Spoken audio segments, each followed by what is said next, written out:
हरे Krishna. Hello friends, आप सभी लोग कैसे हो? आप सभी लोग ठीक हो गए? आज बात करेंगे cognitive behaviour therapy and Shrimad Bhagavad Gita. पर लेक्चर शुरू करने से पहले भागवत गीता इंट्रोड्यूस करते हैं। मेरे पास भागवत गीता है, जैसे श्रीमद् भागवत गीता तो उसके मूल रूप में है। और मैं ये कहना चाहता हूँ, भागवत गीता कोई धार्मिक किताब नहीं है। भागवत गीता साइंस की किताब है, भागवत गीता मानवता की किताब है। एंड हम सब बहुत सारी चीज़ें भागवत गीता के बेसिस पे सीख सकते हैं। कैसे ज़िंदगी जीना है, कैसे हमें आपको कर्मयोगी बनाना है, कैसे हमें अपने कर्म के ऊपर आशा नहीं रखनी है, कैसे हमें साइकोलॉजिकल ट्रीटमेंट, बहुत सारी साइकोलॉजिकल ट्रीटमेंट भागवत गीता में मेंशन की है। बहुत सारी साइंटिफिक थियरीज भागवत गीता में मेंशन की है। बहुत सारे एडमिनिस्ट्रेटिव एक्ट भागवत गीता में मेंशन की है। तो हमें भागवत गीता हमें डेली लाइफ में फॉलो करनी चाहिए। भागवत गीता हमें समझना चाहिए, हमें जीवन में उतारना चाहिए। लोग कहते हैं कि मैं भागवत गीता मंदिर में रखता हूँ, पूजा करता हूँ। हाँ, पूजा करो, मंदिर में रखो, कोई इश्यू नहीं है। पर मैं एक चीज बताना चाहता हूँ कि आप भागवत गीता पढ़ो और जीवन में उतारो, क्योंकि भगवान कृष्ण ने जो बात कही है ना, उसको हमें जीवन में उतारना है। हमें जीवन में वही हमें कृष्ण तक पहुंचाएंगे, भगवान कृष्ण तक पहुंचाएंगे हमें। तो बात करेंगे cognitive behaviour therapy and Shrimad Bhagavad Gita.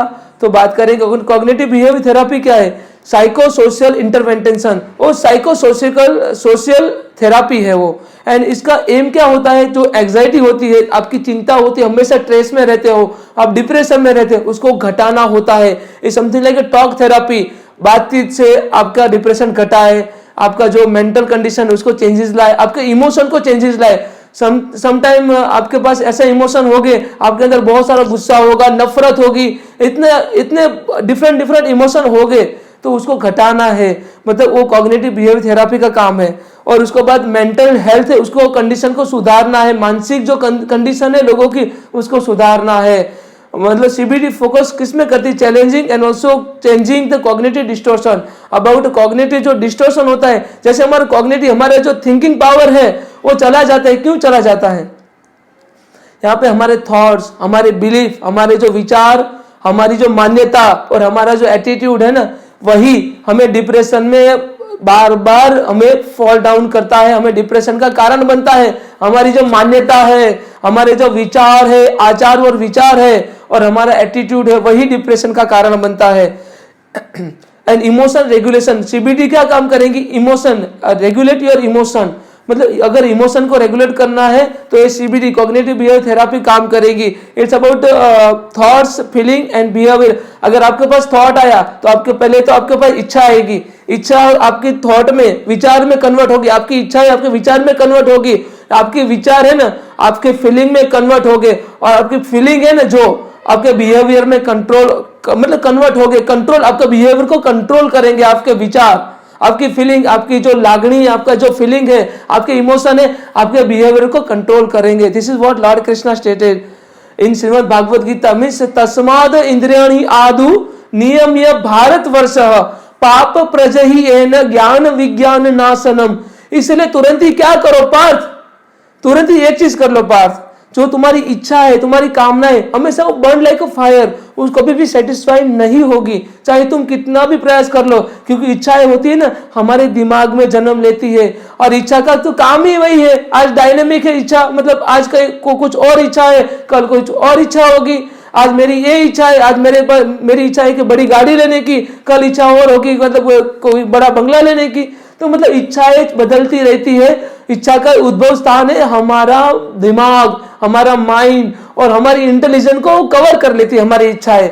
अगर स्ट्रॉन्ग इच्छा है तो क्या करेंगे, हम अपनी बुद्धि इतनी शार्प दौड़ाएंगे ना कि पर्सन को साथ मुझे शादी करनी है, उस पर्सन के साथ रहना है, उस पर्सन के साथ मुझे लाइफ बितानी है, तो चाहे कुछ भी कर लो, किसी के साथ भी अन्याय कर लेंगे वो व्यक्ति। इतना मतलब एक ऑब्सेशन टाइप ऑफ फीलिंग आ जाती है।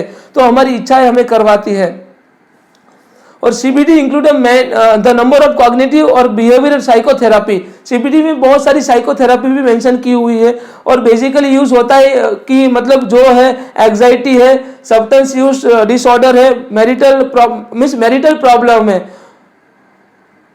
और उसके बाद ईटिंग डिसऑर्डर है, और सभी चीजों में सीबीटी यूज होती है। सीबीटी कॉमन फॉर्म है, कॉमन फॉर्म टॉक थेरापी है, जो बातचीत से हम कोई थेरापी करते हैं उसका कॉमन फॉर्म है। and based on the combination of the basic principle from the behavior and cognitive psychology, जो behavior होता है हमारा, जो व्यवहार कैसे होता है, और cognitive psychology उसका फॉर्म है, वो उसका टॉक थेरापी का कारण है वो. It is a different from the historical approach of the psychotherapy such as a psychoanalytics approach, and therapists look for the unconscious meaning the behind the behavior and formulate the diagnosis. और person unconscious होगा तब हम treatment करें, उससे अलग है. Person conscious होगा तभी उसके बाद भी हमें उसका ट्रीटमेंट करना है, उसको कॉन्शियस स्टेट में रख के ट्रीटमेंट करना है. हिप्नोटाइज करके उसको ट्रीटमेंट नहीं देना है. This is not cognitive therapy, this is not way to treat a mental disorder. Hypnotize करके पर्सन को हम थोड़े दिन के लिए मतलब बाहर ला सकते हैं डिप्रेशन से. उसके बाद जब हिप्नोटिज्म का जो असर, जो इन्फ्लुएंस है, इंपैक्ट है, और ओवर हो जाएगा तो पर्सन वापस और डिप्रेशन में चला जाएगा. CBT is based on the belief, thoughts, distortion and maladaptive behavior play a role in the development and so maintenance of the many psychological disorder. तो CBT ऐसे काम करती है. CBT मेनली क्या करती है, जो साइकोलॉजिकल डिसऑर्डर होते हैं, जैसे बॉर्डरलाइन डिसऑर्डर होता है, पर्सनालिटी डेवलपमेंट डिसऑर्डर होता है, एंटी सोशल पर्सनालिटी डिसऑर्डर होता है. ऐसे डिसऑर्डर को क्या करती है, इमोशन से वो कंट्रोल कर लेती है. अगर हम इमोशन को कंट्रोल कर पाए ना तो हम इजीली ओवरकम कर पाएंगे ऐसे साइकोलॉजिकल डिसऑर्डर से. तो इसलिए लॉर्ड कृष्णा कहते हैं तस्माद इंद्रियाणि आदु नियम्य भारतवर्ष पाप प्रजयन ज्ञान विज्ञान नाशनम.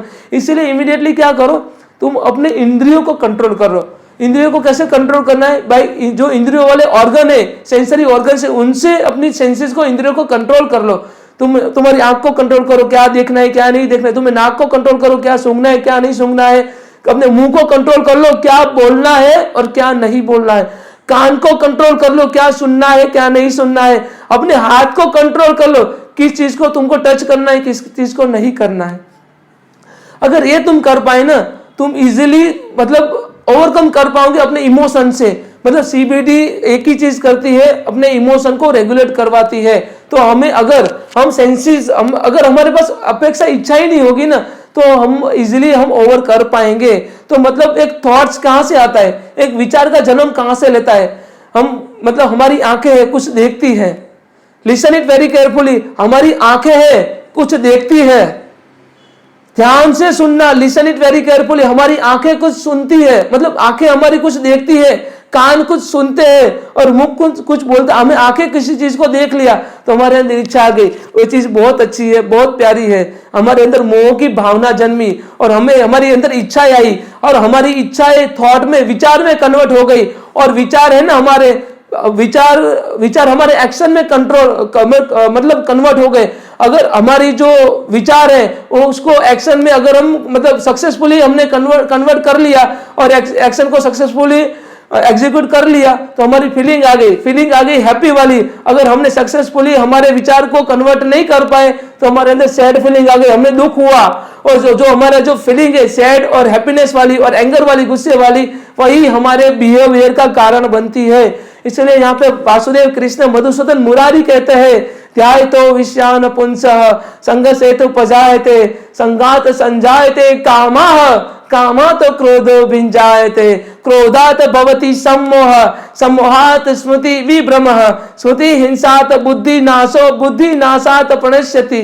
तो फल की आशा से पाप कामना प्रकट होती है, और कामना का तो केवल स्वभाव है असंतोष्टि. असंतोष के कारण तो मोह जन्म लेता है, मोह के कारण व्यक्ति आचार और व्यवहार का ज्ञान ही भूल जाता है. पाप ज्ञान के जाने से बुद्धि चली जाती है, अनुचित प्रकार के कार्य होने लगते हैं. अंत में ऐसा व्यक्ति का पूर्ण रूप से पतन हो जाता है, ऐसा व्यक्ति का पूर्ण रूप से पतन हो जाता है. पर तो सब कुछ फल की आशा से होता है. अगर हमारे डिप्रेशन का कोई कारण है ना, तो हमारी इच्छा है, हमारी कामना है, हमारे एक्सपेक्टेशन, हमारी जो हमें इस धरती पे बार बार जन्म लेने पे मजबूर करती है और हमें मटेरियल चीजों से बांधती रहती है. तो हमारी इच्छा ही सब कुछ हमारे कारण, जो माया है, हमारी माया है ना, जो हमारे सुख दुख का कारण है. इसलिए लॉर्ड कृष्ण आगे कहते हैं ना, सुख दुखे समय कृत्वा लाभा लाभो जया जयो ततो योद्धा युजस्व नेवम पापम मवाप्स्यसि.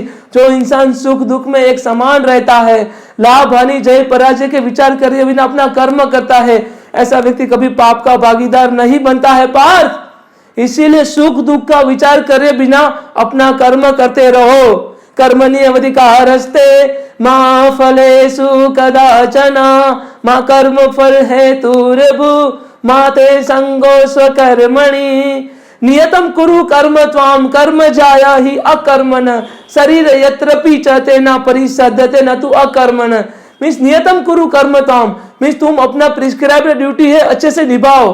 तुम अपने शरीर को कुछ नहीं करने से बेहतर है कुछ करना, और तुम अपने बॉडी को जो मटेरियल बॉडी है उसको मेंटेन नहीं कर पाओगे अगर कुछ कार्य नहीं करोगे तो तुम्हारा काम है केवल कार्य करना। तो तुम कर्म करते रहो ना। कर्म दो प्रकार के होते, सकाम कर्म होते, निष्काम कर्म होते। जिस कर्म के साथ फल की आशा जुड़ी होती है उसको सकाम कर्म कहते हैं, और जिस कर्म के साथ फल की आशा जुड़ी नहीं होती उसको निष्काम कर्म कहते हैं। तो हमें निष्काम कर्म योगी बनना पड़ेगा इस संसार से मुक्त होने के लिए, भगवान कृष्ण का परम धाम प्राप्त करने के लिए। तो ये कॉग्निटिव बिहेवियर थेरेपी हमें क्या करती है, हमें हमारे इमोशन को कंट्रोल करवाती है, हमारे इमोशन को रेगुलेट करवाती है। हमारे अगर इमोशन को रेगुलेट करना है ना तो क्या करना पड़ेगा, हमारे जो सेंसरी ऑर्गन्स है, हमारे सेंसेस है, उसको रेगुलेट करना पड़ेगा। अगर हमारे सेंसेस को हमने रेगुलेट कर लिया then we can easily overcome from our mind. और हमारे दिमाग पे हमने कंट्रोल कर लिया तो हमारी इंटेलिजेंस, हमारी बुद्धि पे हम कंट्रोल कर पाएंगे। अगर हमने हमारी बुद्धि पे कंट्रोल कर लिया तो हमारी आत्मा पे हमारा कंट्रोल होगा। हमने अब सेल्फ रियलाइज पर्सन बन जाएंगे, आत्मज्ञानी बन जाएंगे हम।